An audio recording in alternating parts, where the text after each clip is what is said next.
Frères et sœurs en Christ Jésus, notre Sauveur, c'est la joie de nous retrouver dans la parole de Dieu pour conclure notre thème en privé avec Dieu. Soyons dans la paix de Dieu et bienvenue dans les Saintes Écritures, la parole inspirée de Dieu. Je ne doute pas, nous avons une bonne raison de sonder les Écritures, car la parole de Dieu, sous la plume de Paul, nous lisons en 2 Timothée chapitre 3, versets 16 et 17, ce qui suit. Toute écriture est inspirée de Dieu et utile pour enseigner, pour convaincre, pour corriger, pour instruire dans la justice, afin que l'homme de Dieu soit accompli et propre à toutes bonnes œuvres. Merci Seigneur. Afin que l'homme de Dieu soit parfaitement instruit, afin que l'homme de Dieu soit parfaitement bien préparé et équipé pour faire tout ce qui est bien aux yeux de Dieu. Vous le savez, le but de la parole de Dieu est de faire passer le message divin qui doit être délivré aux humains. Mais avant tout, la parole de Dieu authentifie la divinité de Christ. En elle, nous recevons la vie éternelle. En elle, nous avons une espérance non trompeuse. Elle raconte les expériences humaines en guise d'avertissement. C'est pourquoi elle enseigne la vérité, pas la réalité. La parole de Dieu enseigne la vérité. La parole de Dieu nous est donnée pour nous corriger, pour que nous puissions corriger aussi les erreurs. La parole de Dieu nous est donnée pour nous redresser. La parole de Dieu nous est donnée pour nous former, pour nous instruire dans la justice, pour former la justice de Dieu en nous, pour que nous soyons formés à une vie juste. Même aussi éduquer dans la justice, ce n'est pas notre tasse de thé. Ne vous inquiétez pas, la parole de Dieu nous dit « car rien n'est impossible à Dieu ». Et Jésus, notre Seigneur et Sauveur lui-même, a dit « ce qui est impossible aux hommes est possible à Dieu ». Vous le savez très bien. Le serviteur de Dieu, l'apôtre Paul, il a développé son thème dans son épître aux Romains, chapitre 1, versets 16 et 17, en disant « car je n'ai point honte de l'Évangile. C'est une puissance de Dieu pour le salut de quiconque croit, du juif premièrement, puis du grec. Parce qu'en lui est révélée la justice de Dieu par la foi et pour la foi. C'est là qu'il est écrit, le juste vivra par la foi. Amen. Mes frères et sœurs, tout est de lui. Tout vient de lui. Tout existe, tout subsiste par lui et pour lui-même. À Dieu soit la gloire pour toujours. Amen. Je voudrais vous partager une petite histoire que vous connaissez, peut-être, avant d'entrer dans le vif du sujet. Un jour, un chrétien a donné à son ami non chrétien un CD comme cadeau. Quelques jours plus tard, ils se rencontrent. Celui qui a donné le cadeau posa la question à son collègue. « Alors, tu as écouté le CD ?»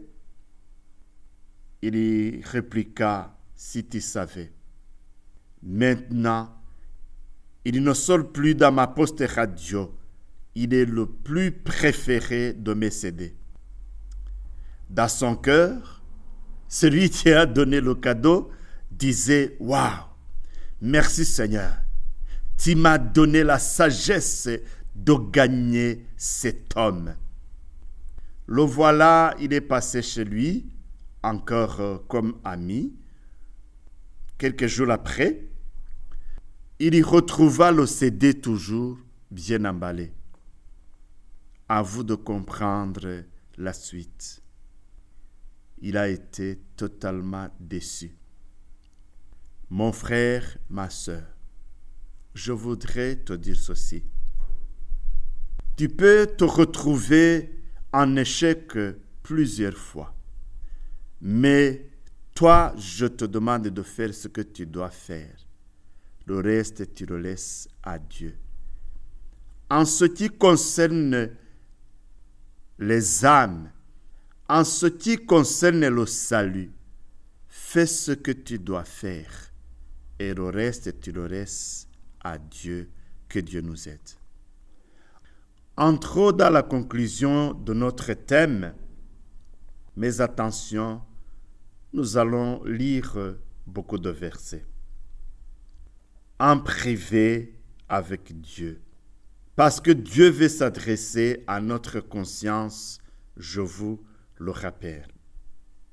Dieu veut s'adresser à notre conscience. C'est à notre conscience que Dieu veut parler.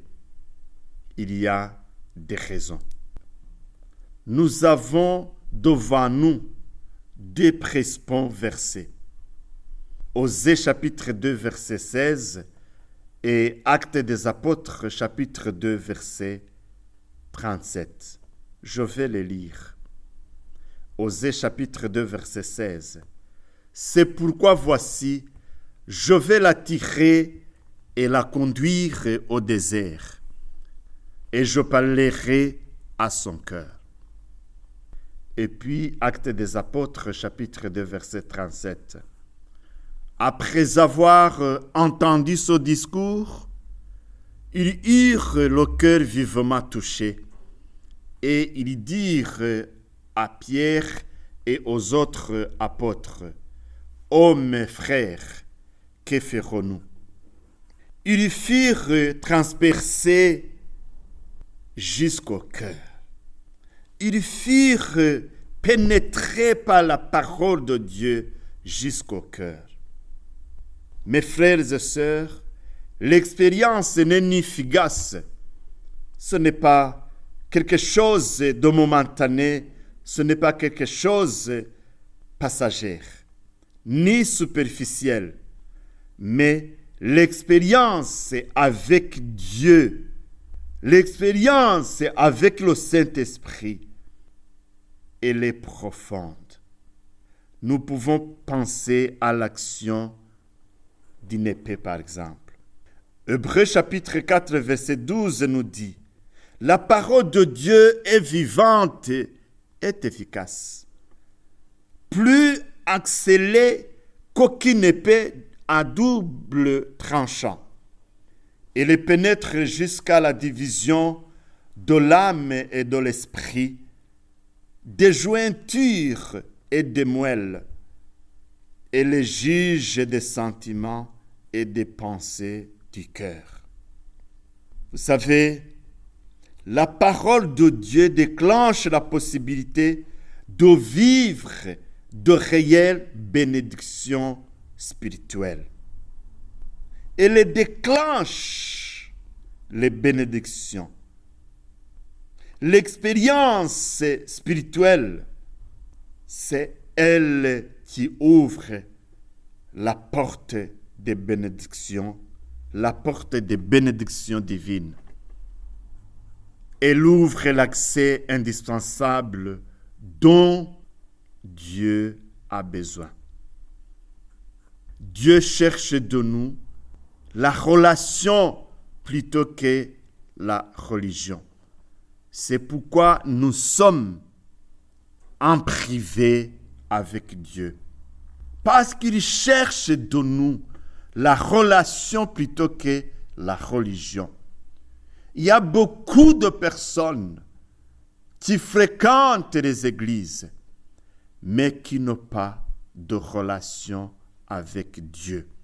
Dieu cherche la relation plus que la religion.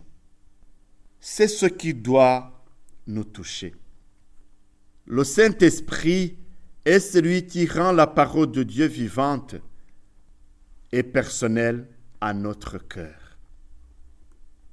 Voilà, nous sommes en privé avec Dieu, parce que Dieu veut que nous soyons touchés par sa parole. Le psaume 119, verset 161 nous dit « Des princes me persécutent sans cause, mais mon cœur ne tremble qu'en tes paroles. » Il faut que nos cœurs tremblent devant la parole de Dieu.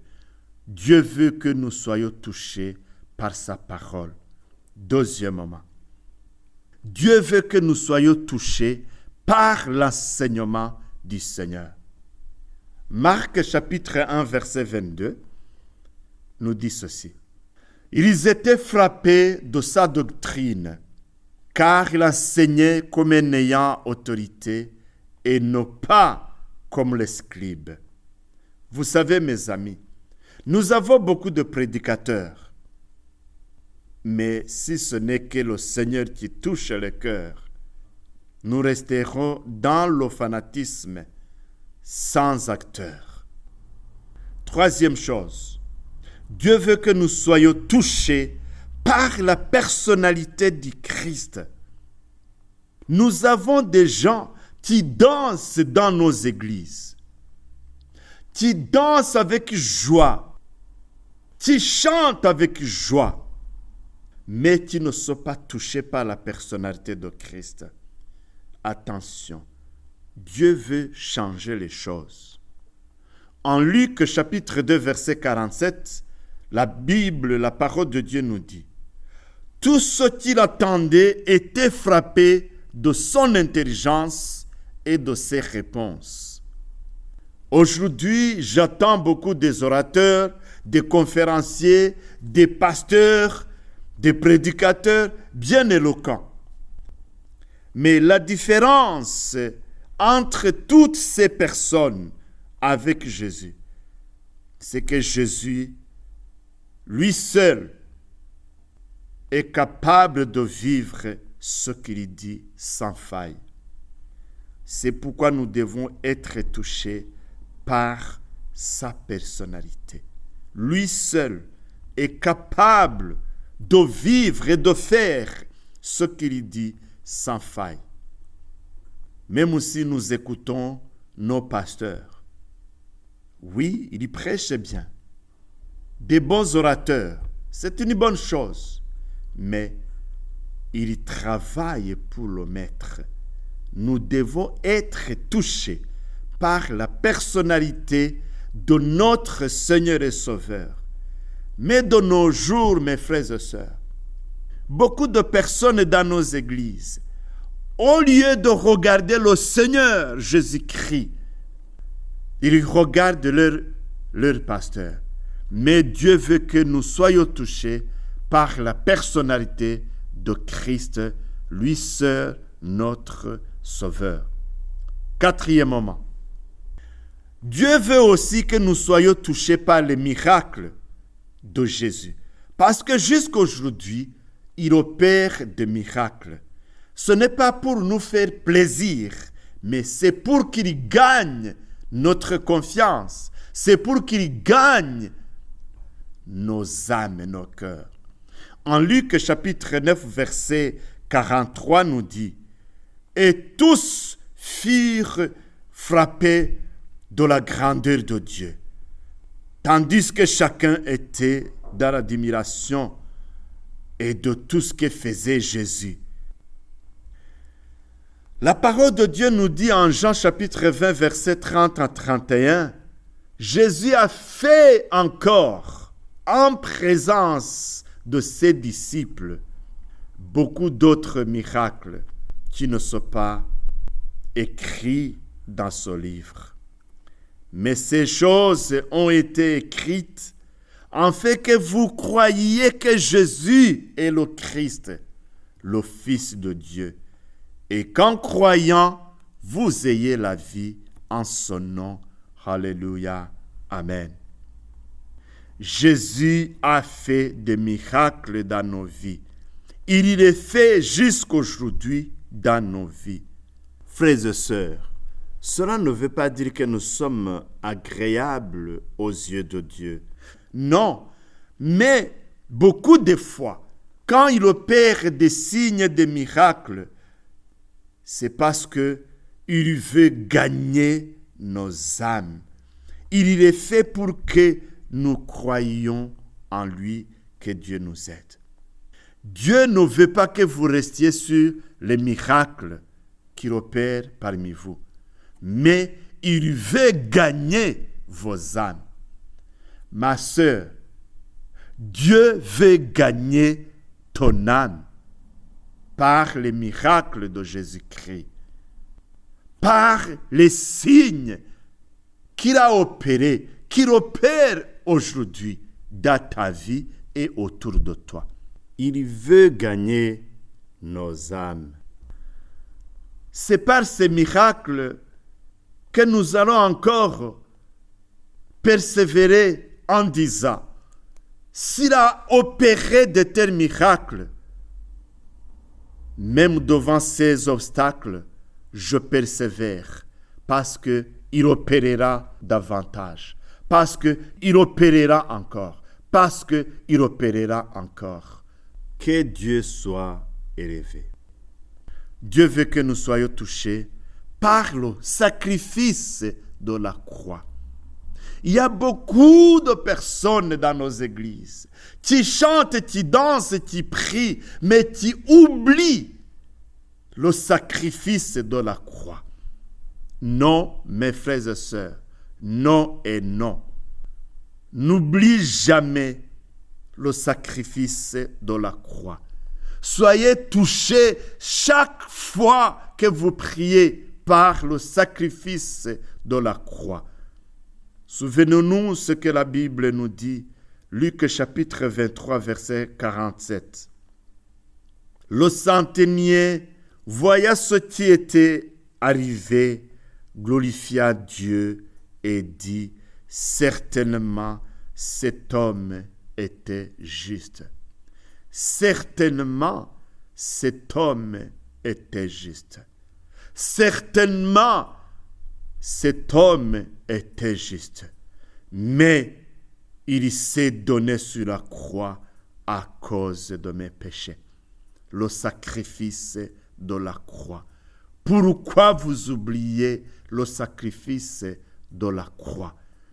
Dieu ne veut pas que vous oubliez le sacrifice de la croix. C'est pourquoi, en privé avec Dieu, certainement cet homme était juste. Certainement Jésus est le Fils de Dieu. Certainement Jésus est juste. Sixièmement, Dieu veut que nous soyons touchés par l'interpellation du Seigneur. Vous savez, le Saint-Esprit est notre guide. Lisons la parole de Dieu, Actes des Apôtres, chapitre 9, verset 5. Actes des Apôtres, chapitre 9, verset 5. Il y répondit, « Qui es-tu, Seigneur ?» Et le Seigneur dit, « Je suis Jésus que tu persécutes. Il te serait dur de réjamber contre les aiguillons. Que Dieu nous aide. » Nous tendons vers la fin. Frères et sœurs, Église du Seigneur, il faut se laisser toucher par Dieu. Laissez-vous toucher par le Saint-Esprit. En privé avec Dieu, laissez-vous toucher par le Saint-Esprit. Versez les larmes de votre faiblesse. verser les larmes de vos péchés.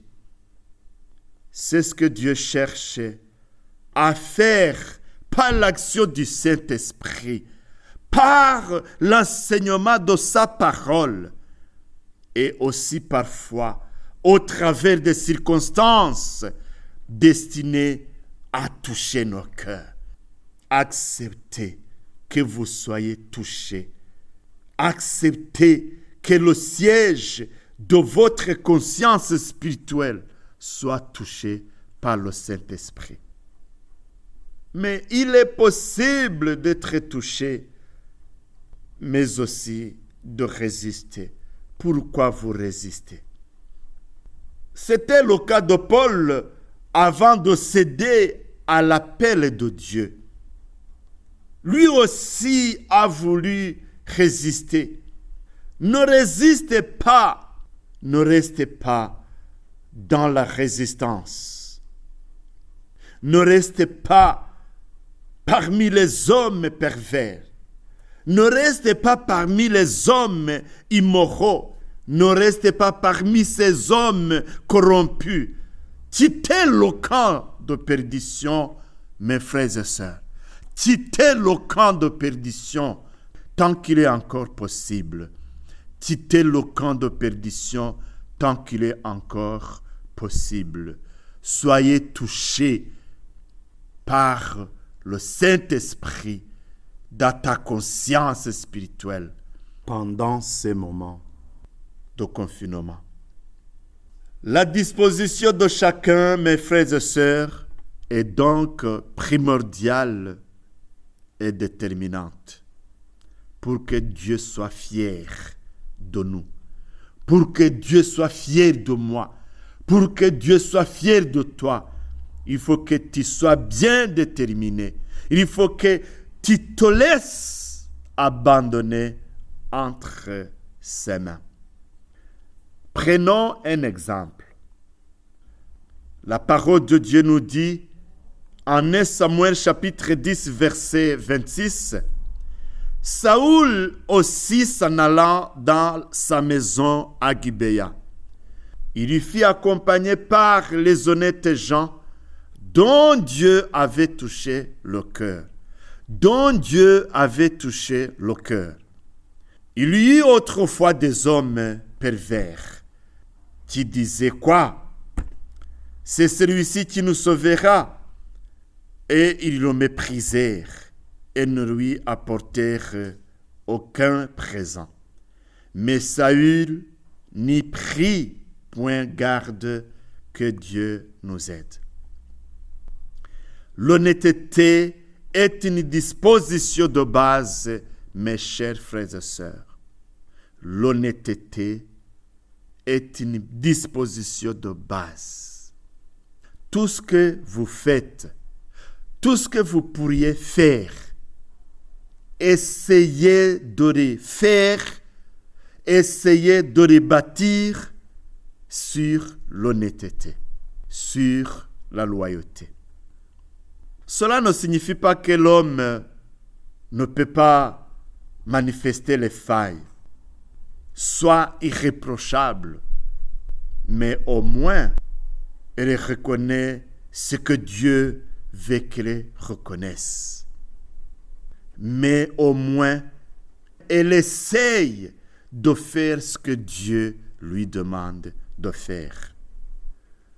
Exemple de Josias. En 2 Rois chapitre 22 verset 18, la Bible nous dit « Mais vous direz au roi de Juda qui vous a envoyé pour consulter l'Éternel. Ainsi parle l'Éternel Dieu d'Israël. Ainsi parle l'Éternel, le Dieu d'Israël, au sujet des paroles que tu as entendues. Parce que ton cœur a été touché, parce que tu t'es humilié devant l'Éternel en te demandant ce que j'ai prononcé contre ce lieu et contre ses habitants, qui seront un objet d'épouvante et de malédiction et parce que tu as déchiré tes vêtements et que tu as pleuré devant moi, moi aussi, j'ai entendu, dit l'Éternel. C'est pourquoi, voici, je te recueillerai auprès de tes pères. Tu seras recueilli en paix dans ton sépulcre, et tes yeux ne verront pas tous les malheurs que je ferai venir sur ce lieu. Ils rapportèrent au roi cette réponse. Vous dites ensemble avec moi, Amen. Parce que ton cœur a été touché. Parce que ton cœur a été touché par la présence de Dieu. Parce que tu as déchiré tes vêtements. Parce que tu as pleuré devant moi. Tes yeux ne verront pas tous les malheurs que je ferai venir sur ce lieu. Que Dieu nous aide. Amen. Ce roi a également été honnête. Il a été honnête. Il a envoyé consulter Dieu et il a accepté la réponse qui a été faite. Il a réagi en fonction de ce qui l'a touché. Il a été sensible au message divin. Frères et sœurs en Christ, soyons sensibles au message divin. Cela nous permettra d'échapper au jugement. Frères et sœurs, si tu n'es pas sensible au message divin, il te sera difficile, même impossible, d'échapper le jugement. Examinons-nous si nous remplissons les conditions. Soyez d'abord sensibles au Saint-Esprit, à la parole de Dieu, à la présence du Seigneur. Les rachetés de Dieu, il n'y a pas la joie ou les bénédictions plus que d'avoir écouté Dieu qui nous parle dans nos cœurs. Je ne sais pas si vous avez eu ce moment d'expérimenter la parole de Dieu dans vos vies, d'expérimenter, alléluia, la relation, la communication douce avec la parole de Dieu, avec le Saint-Esprit. Seigneur, c'est ma prière quotidienne. Que tu me parles, que tu parles à mon cœur, que tu le dises, mon frère, ma sœur, que ce soit ta prière d'être touché par la présence de Dieu. La parole de Dieu nous dit, en Osée chapitre 2, verset 17, « Là, je lui donnerai des vignes et la vallée d'Accord, comme une porte d'espérance, comme une porte d'espérance. Et là, elle les chantera comme au temps de sa jeunesse, comme au jour où elle remonta du pays d'Égypte. » Rappelez-vous le psaume 124. Combien le peuple de Dieu chantait avec joie quand il montait vers Jérusalem. Rappelez-vous combien le peuple de Dieu était dans la joie quand il quittait le pays d'Égypte. Je ne sais pas si vous ne vous rappelez pas combien vous avez eu la joie de quitter le monde, de sortir dans les griffes de Satan. Et la parole de Dieu nous dit, en ce jour-là, dit l'Éternel, Tu m'appelleras mon mari. Tu ne m'appelleras plus mon maître. De sa bouche, les noms de Baal. En ce jour, dit l'Éternel, tu m'appelleras mon mari et tu ne m'appelleras plus mon maître. De sa bouche, les noms de Baal, en fait qu'on ne les mentionne plus par leur nom. En ce jour-là, je traiterai pour eux une alliance avec les bêtes des champs, les oiseaux du ciel et les reptiles de la terre. Je briserai dans les pays l'arc, l'épée et la guerre, et je les ferai reposer avec sécurité. Amen. Et je les ferai reposer avec sécurité. Amen. Je serai ton fiancé pour toujours. Je serai ton fiancé par la justice, la droiture, la grâce et la miséricorde. Je serai ton fiancé par la fidélité et tu reconnaîtras l'Éternel. Amen. Nous discernons que lorsque Dieu peut de nouveau parler au cœur de ceux qui se seraient éloignés, il y a un retour à la joie. Il y a un retour à l'espérance. Il y a un retour à la liberté et il y a un retour à la paix. C'est ce que nous souhaitons parmi nous. La joie, l'espérance, la liberté, la paix qui viennent d'en haut, que Dieu nous aide.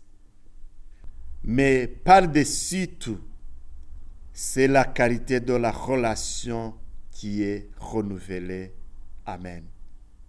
Le Seigneur veut renouveler la qualité de la relation avec lui. Amen. Il n'est plus question de servir Dieu sans que le cœur y soit. Il y a beaucoup de personnes qui servent le Seigneur alors que leurs cœurs sont ailleurs. Mais par contre, il veut que nous le servions avec joie, avec notre cœur et conscience. Il ne veut pas que nous le servions par contrainte. Il ne veut pas que nous le servions sans joie. Et pourtant, je vois beaucoup de personnes sans la joie dans le ministère. Dieu ne le veut pas. Frères et sœurs en Christ, l'essentiel est redécouvert quand le Seigneur cesse d'être considéré comme homme ami. Mes chers amis, ne considérez plus Dieu comme un homme ami. Ne considérez plus notre Dieu comme un dictateur. Non. Il est au contrôle, l'époux parfait. Vous comprenez le langage.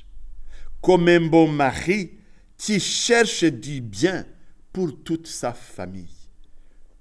Frères et sœurs, je voudrais terminer très vite, mais pour terminer notre thème, je voudrais aussi très rapidement vous rappeler ces choses. Des choses à ne pas perdre de vue. Des choses à ne pas oublier, je le répète. Parce que, en les oubliant, nous risquons de perdre notre salut. Il ne faut jamais oublier que nous étions dans la servitude de Satan. Et c'est la main puissante de l'Éternel qui nous en a fait sortir. Il ne faut jamais oublier que nous revenions tous de loin. Ça, c'est la première chose. Attention, pour certains chrétiens, Satan les a convaincus qu'ils n'étaient pas pécheurs, qu'ils n'étaient pas des grands pécheurs. Le serviteur de Dieu, Paul, dira « Je suis le premier parmi les pécheurs ».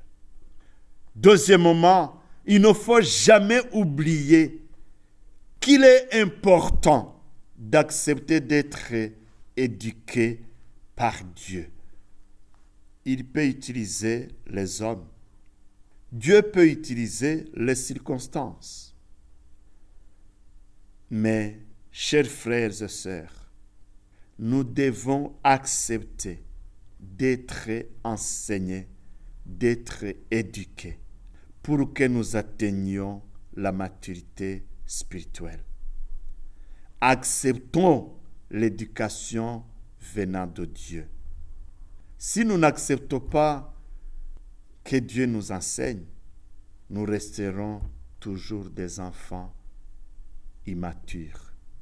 Troisièmement, il ne faut jamais oublier que Dieu permet des épreuves qui ont valeur de test.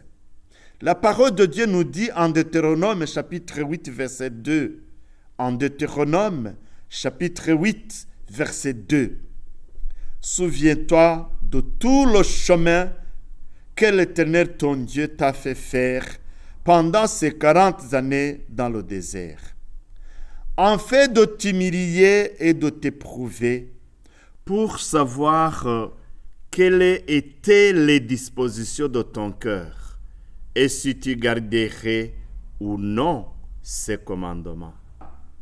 Que Dieu nous aide. Le test enlève le doute et confusion dans des choses. Le test approuve ce que nous sommes capables et ce que nous sommes dans la vie chrétienne. Il ne faut jamais oublier que certaines choses aient été prédictées ou prophétisées. Il y a des choses que nous devons accepter comme telles. Si Dieu a dit oui, tu n'as pas droit de dire non. Ah, bien sûr, quand nous prions, il y a moyen que Dieu change ce qu'il avait prévu ou planifié. Mais il y a des choses qui restent toujours dans la souveraineté de Dieu. Cinquièmement, il ne faut jamais oublier que ce que nous expérimentons servira d'avertissement aux autres.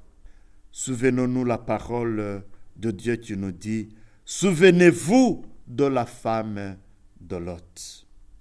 Dieu veut se servir de nous, l'exemple pour les autres. Voici pourquoi nous sommes en confinement.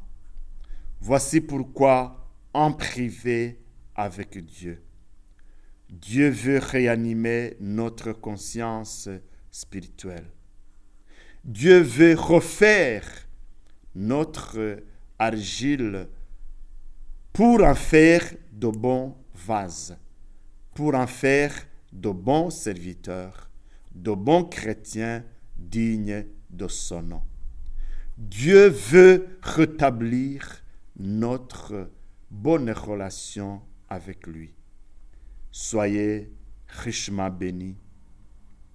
Église de Dieu, les rachetés de notre Seigneur, que la grâce du Seigneur Jésus-Christ, l'amour de Dieu et la communion du Saint-Esprit soient avec vous tous.